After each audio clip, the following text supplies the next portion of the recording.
Hello and welcome to this edition of Healthy Habits. I'm your host, Amie Davis. Today we have with us Jeanne Peters. She's a registered dietitian and the director of the Nourishing Wellness Center in Redondo Beach. And today she's going to be talking to us about how we can improve our overall dental health through our diets. Jeanne, hello and welcome. Thanks for coming back. You bet. So, what is the connection between oral health and our overall health? Yeah, great question. And one of the things that happens is oral health is like our mouth is our gateway to the rest of our body. So if there's inflammation in the oral cavity, it can lead to a number of different issues, including things like heart disease, diabetes, high blood pressure, and Alzheimer's disease. So it's the inflammation of the mouth that ultimately leads to bacterial inflammation in the rest of the body. So we want to go ahead and look at how we can strengthen the mouth to improve overall health. Well, let's start with some things that we can avoid. I know that sugar and soda is something dentists have kind of driven home for a long time. We know it's bad for us, but why is that? And then what else should we avoid? Well, you know, of course, sugar is one of the big issues. And one of the things I think that people aren't aware of is we think of sugar, just the sugar that we add to foods, but we forget about all the hidden sugars that are found in things like ketchup or marinara sauce, or, you know, maybe even in healthy foods like kids' cereal. You know, you think you're getting your child something good, but the sugar starts to add up. But in addition to the sugar, there's also just the acids. So for a perfect example would be something like a soda. You know, that would be the worst. Even a diet soda, you're still getting a lot of carbonic acid that's going to break down, or phosphoric acid that's going to break down the enamel on the teeth. And even things like healthier drinks, like this one. Kombucha. Yeah. Are you telling me we can't drink that anymore? I'm not saying that. You know, kombucha is just because it's a very acidic drink. It's got a very low pH. Think in terms of using water to help rinse your mouth after using it. Or maybe a straw. Can that help? That would help, yeah. What else do you have here? I see that you have the box foods. Yeah, so even things like box foods or pastas, you know, anything that's sticky or that could potentially stick to the teeth is going to increase the bacteria in the mouth, and ultimately that can lead to plaque and inflammation. So, you know, here's something like a pumpkin bread, but it could just as well be, you know, whole wheat bread.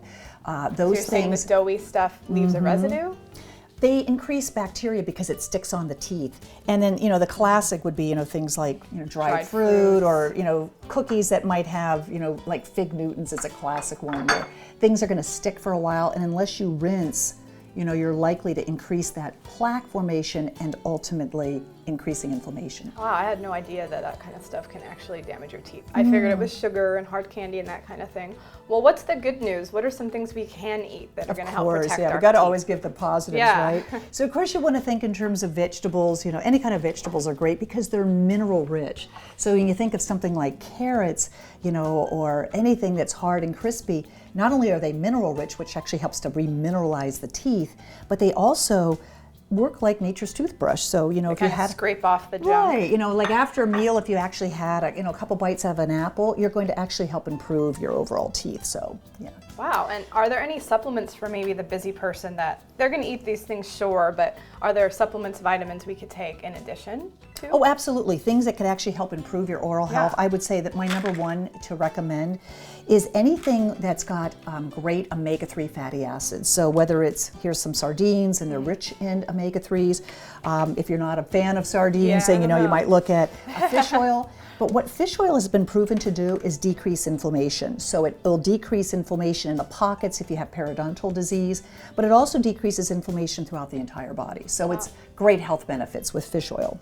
That's fascinating. And what is this? Sweeteners? I mean, this isn't totally a supplement, but I see. Yeah, so xylitol is something that is a carbohydrate that's been used as a natural sweetener, and it's a smarter choice, you know, than, let's say, using real sugar. And the benefit here is that it's naturally antibacterial and antimicrobial. So it's going to protect the teeth. Right, so that's why, you know, you'll see it in something like gum, or you might see it in mouthwashes because of that protective effect.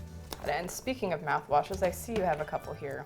Yeah, you know, it's, you know, whether you do Listerine or a healthier choice, any of these usually have essential oils. So in this case, they're using thymol and eucalyptus, and these particular essential oils are well known for being naturally antibacterial, antimicrobial. So rinsing with that can really make a difference. Even if you're short on time and you don't have time to brush and floss, even just swishing your mouth with these. But, you know, some maybe people after you eat a sweet food and you've already brushed your teeth, maybe you can could be great. But, you know, some people don't like the artificial colors and things that are added. Listerine. It's strong. So yeah, it's strong because of those essential oils.